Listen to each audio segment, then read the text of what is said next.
through the series, a whole year series of the God of promises. Remember, we're working off of the covenants, that God is a covenant God, and He made this covenant with Abraham, and that covenant is just being passed down through generations.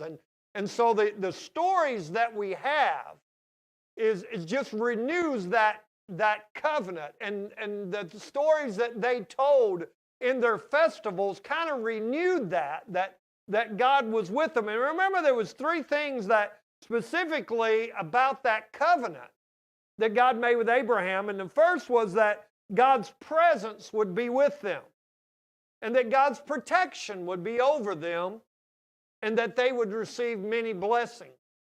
And so that's just being passed down through generation after generation. And this morning I want to share with you from the story of Ruth and a kinsman redeemer named Boaz. And what does that have to do with any of that? And it's interesting because the book of Ruth is one of those books that was read during their harvest festivals.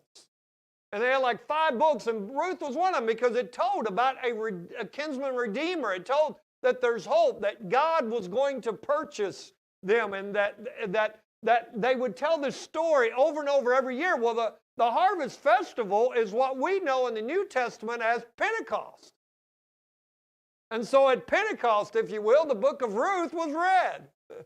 And the story, and incredible story of grace and mercy and kindness and what God did and faithfulness to one of the characters, and that God is this God of a covenant, but He's a God of hope, that He is a God of the future. He's not just a God of yesteryear, but that would be renewed every year. They could read that, and God loves us that much, that He is going to send a Redeemer. And how incredible. And so I want to share with you a few things about this story. And I'm going to read from chapter 2 of Ruth, verses 1 through 12. Now, Naomi had a relative on her husband's side, a man of standing from the clan of Elimelech, whose name was Boaz. And Ruth the Moabite said to Naomi, "Let me go to the fields and pick up the leftover grain behind anyone in whose eyes I find favor."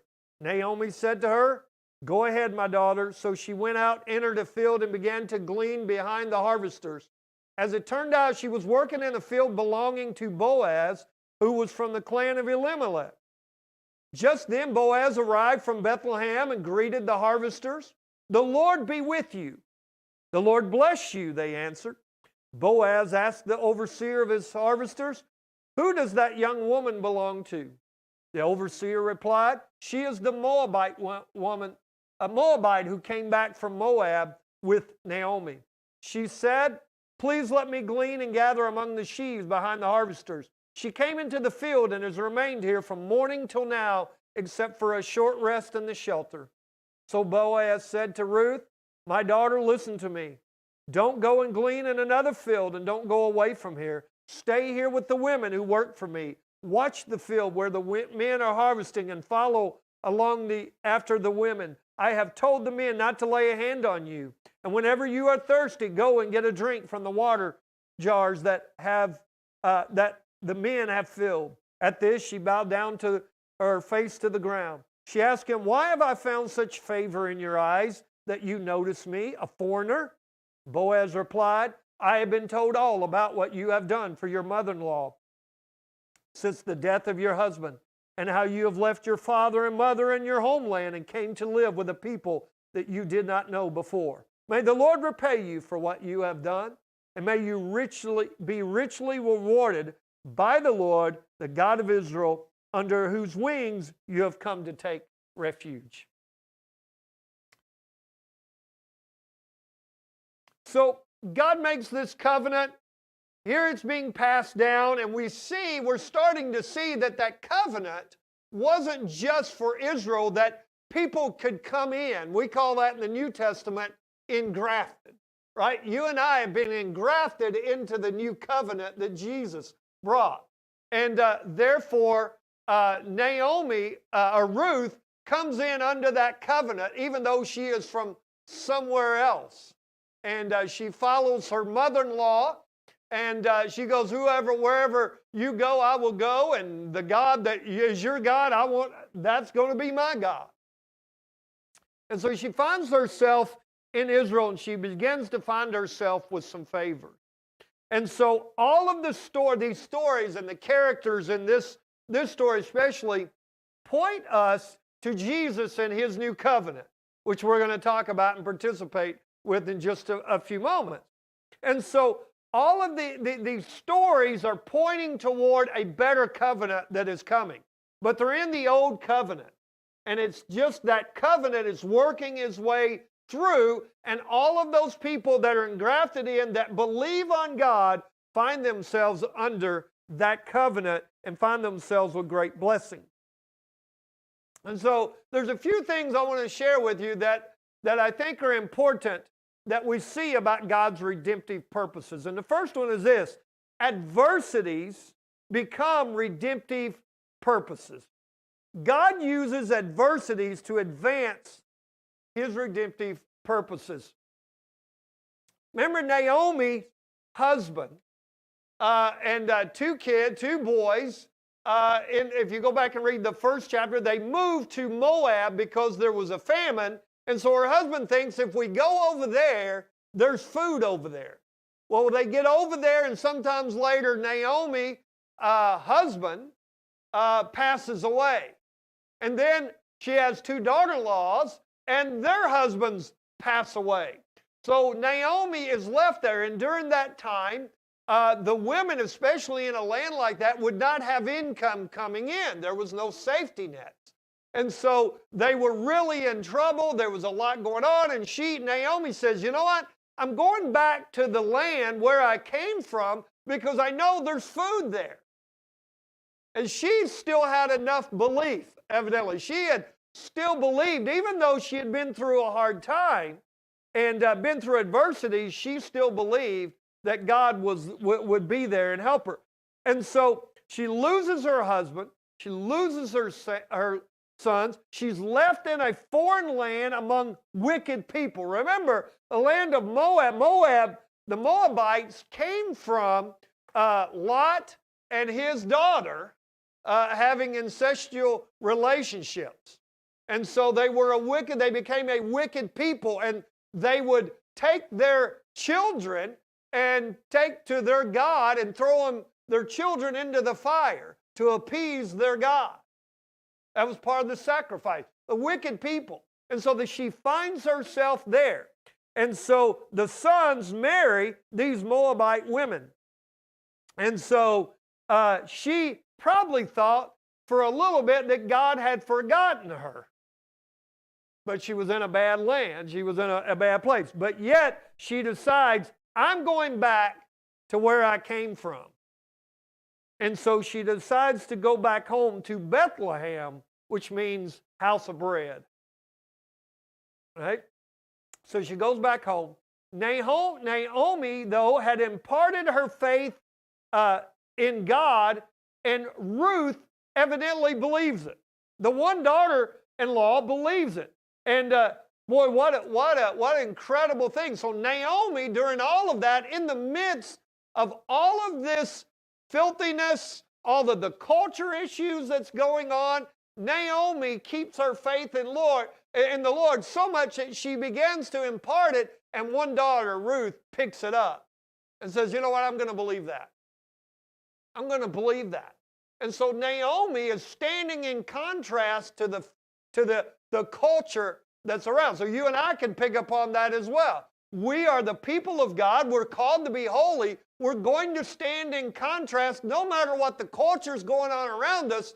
We are to stand in contrast to it, because if we don't stand in contrast to the culture will never know hope and grace and mercy of God. Because we have come out of the culture, right? We've come out of that culture, and as we were singing, my chains are gone. Amazing grace. How sweet the sound. Saved a wretch like me. We were just like those that are bound by our culture. We've just came out of it, but we shouldn't forget that. And so we have hope because God has called us to holiness and purity and has saved us. We stand in contrast, but at the same time, we're calling people out of that culture into salvation with Jesus. Well, that's kind of what Naomi was doing. And she had imparted, and Ruth believed it. And so she retained a belief in God even though she thought maybe she had lost God's favor. Lord, why is my husband dead? Why are my sons died? What is going on? What is happening? What is happening here? Well, Lord, what have I done to offend you? And so she's done nothing. She probably felt like Job. Job felt like that. Lord, what have I done? And his friends even said, you had to have done something. Why don't you just repent? He goes, I haven't sinned that I know of. I haven't done anything. And God comes along and says, he didn't do anything to deserve this. But sometimes adversities come our way. Adversities come our way, many times when it's not our fault. But it's our belief in God that gets us through those adversities. The adversities are not easy. You've been through those. Sometimes adversities happen because of just tragedies. How do you walk through that? How do you deal with it? And the more and more I see that's going on in our world, I honestly, I don't know how people make it without the Lord. How in the world do people make it? I had this thought this weekend. This past week, one of my aunts posted that my grandfather died 46 years ago on July 15th. And I remember waking up on the 16th. It was late in the evening when my grandfather died. I was 11 years old. First traumatic event I ever had.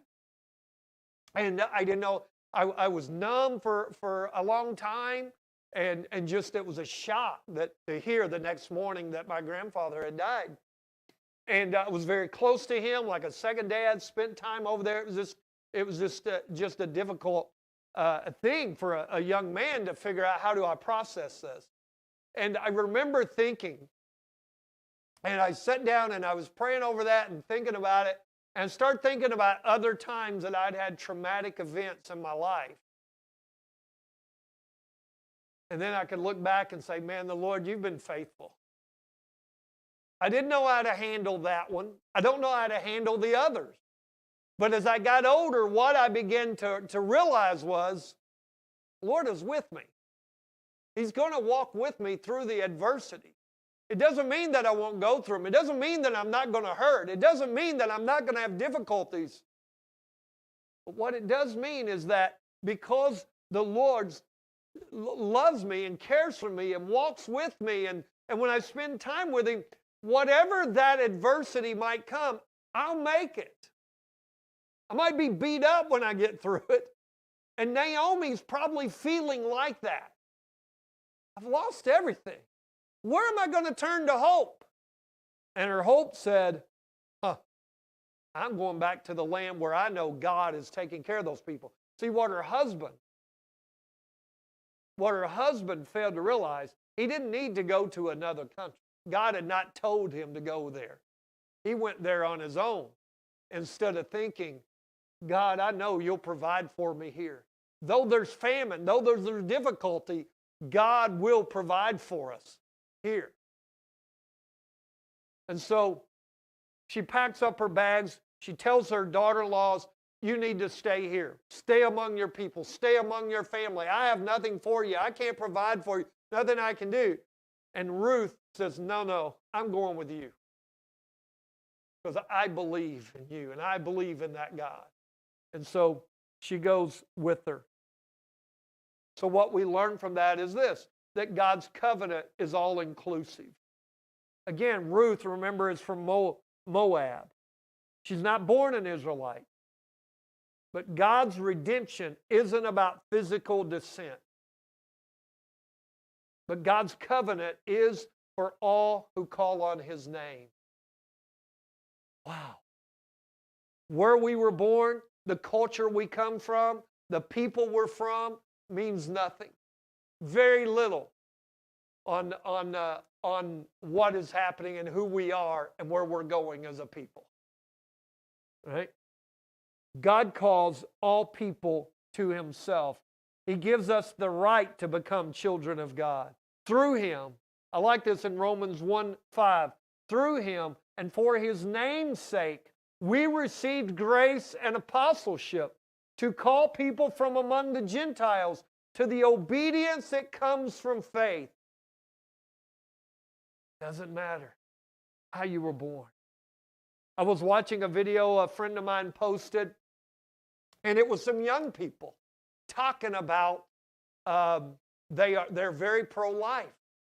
And one young man was born from his mom being raped, and he was talking about it.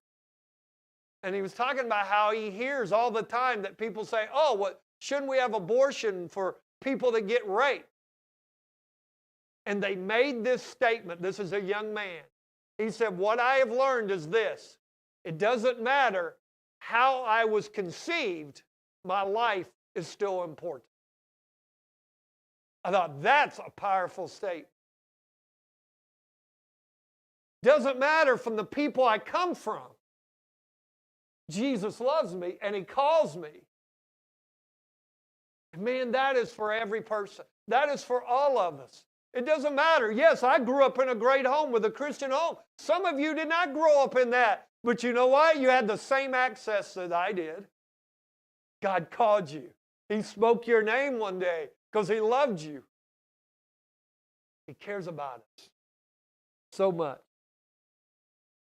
So what Ruth is experiencing is that grafting into the family of God. She had put her faith in God. And now God is proving to be the one true God. Ruth was willing to leave her family and upbringing because of the faith in the God of Israel. But see, I believe that Naomi could show the differences between the God of Israel and the gods of Moab. And because of it, Ruth's family tree begins to be changed. Her ancestry is even changed. Later on, her and Boaz gave birth to an incredible son. Look in chapter 4, verses 13 with me. So Boaz took Ruth and she became his wife. When he made love to her, the Lord enabled her to conceive, and she gave birth to a son. And the women said to Naomi, "Praise be to the Lord, who this day has not left you without a guardian redeemer. May he be famous throughout Israel. He will renew your life and sustain you in your old age. For your daughter-in-law, who loves you, and who is better to you than 7 sons, has given birth to him." Given birth. Then Naomi took the child in her arms and cared for him. The women living there said, "Naomi has a son." And they named him Obed. He was the father of Jesse, the father of David. Jesus changes family trees. Isn't that cool? He changes family tree. Right? Look back into your genealogy, and to most of us, if we look back there, we'll find our family tree was going a little bit crooked. And maybe a lot crooked. And yet God is in the habit of changing family trees. Both of my grandfathers come out of very difficult situations. My grandfather, Ross Rye, grew up in a very difficult family, abusive family. He was abusive, foul, and Jesus changed him. And he's got 2 grandkids that are serving in the ministry. Had 3. Others that are deacons. My grandfather that I told you about died when I was 11. My mom's dad was an alcoholic. Or not an alcoholic, his family was an alcoholic. And my grandfather at a young age said, "I don't want any part of that." And he moved out of Chicago, moved down to western Kentucky to a little town called Madisonville, and started raising his kids to know the Lord. And his kids know the Lord. Wow. What a difference. And he too has grandkids serving in the ministry. God changes family tree if we just believe. And so Ruth, Naomi's got this, her family tree, because she believed, is growing strong. But now Ruth is written in history. It's told about her. That she becomes she becomes in Jesus' family tree. All because she was willing to believe. Maybe that's why Paul said, do not spend much time on useless genealogy. Doesn't matter where you came from, God will change you. We're no longer held by our family lineage. And our adversary, though, tells you you were born this way. You can't change who you are. But our God says, yes, you can. Yes, you can. Yes, you can. Aren't you glad you changed? Jesus changed us. Oh, the song's Amazing Grace. How incredible what He has done for us. And then we have this Redeemer, a story of a Redeemer comes to the rescue. Boaz is said to a kinsman Redeemer. That was that Lot, the Naomi goes back to where she came from. That lot is hers, is pretty much is her husband's land, Elimelech. And so Boaz, they need someone to purchase the land. It was offered to someone else, and that guy says, I can't do it. And Boaz says, I will buy it. And along with that comes Ruth, that land. Not as a piece of property, but whoever would have to marry Ruth would take care of her, love her, protect her, make sure she has blessings, make sure that she's part of the family. It was much more than just a piece of property. Something special, something beautiful would take place in that. And so they decided, Boaz said, I will do it. And they would take off their sandal in that day. Here's my sandal. That was their way of shaking hands. But they can say, I've got your sandal on it. I often wonder, I guess they walk away with just one sandal on. I always thought about those things, you know, like, it's kind of strange. Who came up with that idea to give your sandal? Why would you want it? And so the nearest relative had the first right to marry Ruth and inherit the land. And so the land then would stay within that family of Naomi's husband, and his name would be preserved. And so the reason why they would read the book of Ruth, as I told you, during those harvest times, is because it always pointed them toward a Messiah, toward another kinsman redeemer. They had heard the story. The prophets had told, there's coming all the way back to Genesis, all the way back to the beginning. There was always this promise, and it was passed on. The covenant that God made with Abraham, in it was this promise. There's going to come a Redeemer. God is a God of covenant, and the way He does it is through people. And that He would make His covenant. And Jesus comes along and says, I have a new covenant in my own blood. So Jesus is saying, in a sense, I'm like Boaz, I'm the kinsman redeemer. I have the right to purchase this land. He had the right to purchase you and I. We've been purchased. We've been bought. It was a heavy price. For us, that grace is freely given. For us, it's given. Oh, but it wasn't cheap grace. It cost a lot. But it's beautiful grace.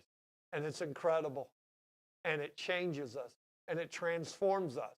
And the grace is still transforming today. Jesus is still trying to purchase people. I paid a price for you. All you have to do is accept me. All you have to do is believe me. I'm here. So our Redeemer comes to the rescue. There was a song that that was promoted this week. Maybe you heard it. A gentleman writes in the middle of the rubble of Ukraine, and he's on a piano and he's singing, and his song is, "Can one man save the world?" Of course, every time I heard that line, I'm like, yes! His name is Jesus. He's not a president. He's not a ruler. His name is Jesus. And he brought grace. And he's a kinsman redeemer. And he bought us. So Boaz is like Jesus. He is the Old Testament type of Jesus. Christ purchased us by his own blood and thereby keeps our lives and names from perishing in sin. He includes us in eternal inheritance. All because of what he did. Kinsman Redeemer was a beautiful, incredible, wonderful thing. It was God's way of preserving the family and preserving that family line. And it was that they were to carry that on. It was an incredible responsibility.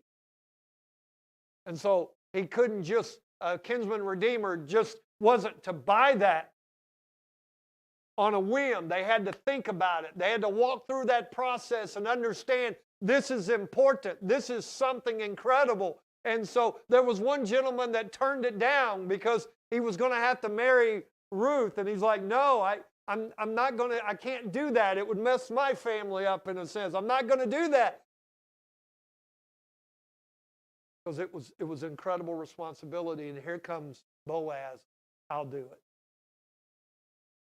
Incredible story. Beautiful story. And you can see why they read it every year. Because they would hear of one that it was coming, and they would hear of a great harvest. It was during the harvest festivals. Wow. Today we can hear and read and tell that story. And now we know. They didn't know the Messiah just yet. We do. So we can start sticking Jesus in there. Yes, Boaz, kinsman redeemer. Yes, Jesus, a kinsman redeemer that bought people. What an incredible responsibility. And Jesus knew that when he was going to the cross. Let this cup pass from me. What an incredible responsibility. He understood. He felt the weight of that responsibility of what he came to do. Aren't you glad he did? Hallelujah. If you've been watching online this morning or whenever you get a chance to watch it, I want you to know it doesn't matter how you were born. It doesn't matter from the family you came from. Jesus has got a better family. And he wants to put you into the culture of a family of God that'll love you, that you will be engrafted in, and you'll find incredible blessings. And his presence will be with you. And I want to help you get started in that. If you are watching this morning, if you need prayer, we've given you ways there on Facebook or on our website or on YouTube that you'll be able to connect with us. And we'd love to connect with you and get some